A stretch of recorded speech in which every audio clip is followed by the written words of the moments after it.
What's up, y'all? Welcome to Tabletop Bros. This is week 6 of the 2,000 point Warhammer 40,000 Escalation League. My faction is Space Marines, my chapter is Deathwatch, and once again I'm running the Blackspear Detachment. Each week we paint up 250 points, the league is 8 weeks long, and at the end we have a 2,000 point army fully painted and ready for big 40k. In this video I'll be demonstrating how I paint clean stripes with masking tape as I recap my 1,500 point game, and week 6 for the undefeated Deathwatch. The process is simple, yields amazing results, and the key is taking your time masking off the area. Using the tape as more of a guide, understanding the results are never perfect, but with a couple of small touch-ups, the final results always look great. I use a silicone tool to press the tape flat, multiple coats of paint for a nice coverage, and as you'll see in the video, the red stripes turned out fantastic. But now it's time to talk about my list and give a short battle recap against the Orks led by Thraka. So this week I trimmed out 5 jump intercessors, and this gave me enough points to add in another gladiator lancer. I also upgraded the repulsor to an executioner, added in an impulsor troop transport, and another 5-man kill team of Deathwatch Veterans. So the regular repulsor was okay, but the large transport capacity comes at a cost of lackluster shooting. The executioner is only 30 points more, has a lot more small arms fire, and a much harder hitting laser destroyer. I also found that the jump captain and 5 jump intercessors with their speed is enough to do what I need, picking its fights as more of a fast-moving scalpel and easier to maneuver over the larger 11-man squad I ran last game. Also, having the impulsor gives me some fast armor to park on objectives, and it can set back near the veterans, giving me an opportunity to regain command points when I use stratagems on nearby units. So in this game, once again, we used player-placed terrain, and the tactical pointer was all about staging. Unfortunately, I was able to take advantage of a large open central no man's land, and my opponent was at a big disadvantage. After making a few mistakes counterplacing terrain, this meant when he won first turn, anything moving forward was extremely exposed. And as Orks do, they barreled forward into no man's land, led by the Defcoptas, Def Dread, Thraka and his Meganob bodyguard, as well as a truck full of flash kits, riding along with the soon-retired Badrug. On my first turn, I was able to move up the captain and jump intercessors on the left flank, in position to charge into the truck occupants when I was able to destroy it. I unleashed all of my big tank weapons on the Def Dread and truck, making short work of them. The watch captain and 10 veterans were in position to advance to the top of a ruin, where I was able to position the heavy bolters more than 6 inches from the battlefield floor. The elevation allowed them to shoot down into the flash kits, which jumped from the smoking truck. Between Kraken rounds, plunging fire, and the natural rend on the heavy bolter, the flash kits had sustained a decent amount of damage, and the jump captain was waiting with the Thief of Secrets Thunderhammer and Assault Squad bodyguard.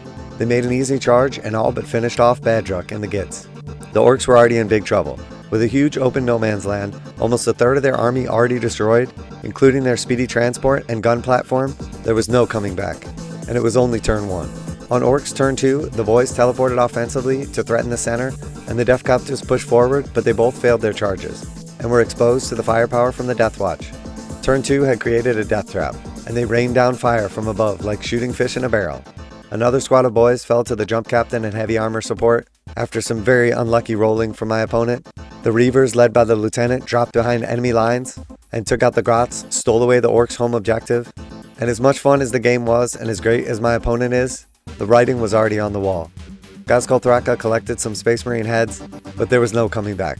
The player-placed terrain and failure to stage properly had left the Orks exposed. Also, the Orks getting first turn meant that the Deathwatch hadn't moved forward at all, and they had no good way to cross no man's land to reach my position. Unable to get into combat, and with the flash kits dispatched right away, so they were vastly outgunned, the Orks really never stood a chance, and it was another Deathwatch victory. So as you can see, the red racing stripes are coming along nicely. I'm adding a second coat and just going over everything to make sure that there's a nice consistent red. Taking my time to work around the intricate details, making sure not to get any paint on the areas that I've already airbrushed. Using the first gladiator as a guide, I make sure to match the same style and look of the previous paint jobs. Once I'm happy with how the racing stripes look so far, I peel away the masking tape and reveal the minor areas that need to be touched up. Slowly but surely and very carefully, making sure to stabilize my painting hand against the tank, I'm able to follow the lines from the tape and clean up any imperfections that were left behind. Rather than moving my hand so that I'm at weird angles, I make sure to move the tank so that my right hand, my painting hand, is always comfortable and in position for nice smooth movements to avoid any unnecessary mistakes. Now that I have a nice coat of paint, I just go over the actual stripes once again, make sure that I have nice coverage, being careful not to paint outside the lines, and as you can see, this simple process has yielded some amazing results. I still have quite a bit of color and detail to add to the tanks, but using the simple technique of masking as a guide and then taking my time to clean up any imperfections once the tape is removed, my 2 new tanks are nearly ready for battle and match the initial gladiator that I did like they've just rolled off the factory floor. This week's game was a ton of fun, and the Orks were undefeated going into this game as well. This week's focus was on staging, and I know my opponent learned some valuable lessons. Player place terrain is very complex and a mini-game in its own right, and I'm confident that if we were able to run this game back, the results would have been vastly different. The Escalation League so far has been a ton of fun. I can't believe how far the Army has come in such a short period of time, and not only has the Escalation League been a ton of fun, but we've all learned some valuable lessons along the way.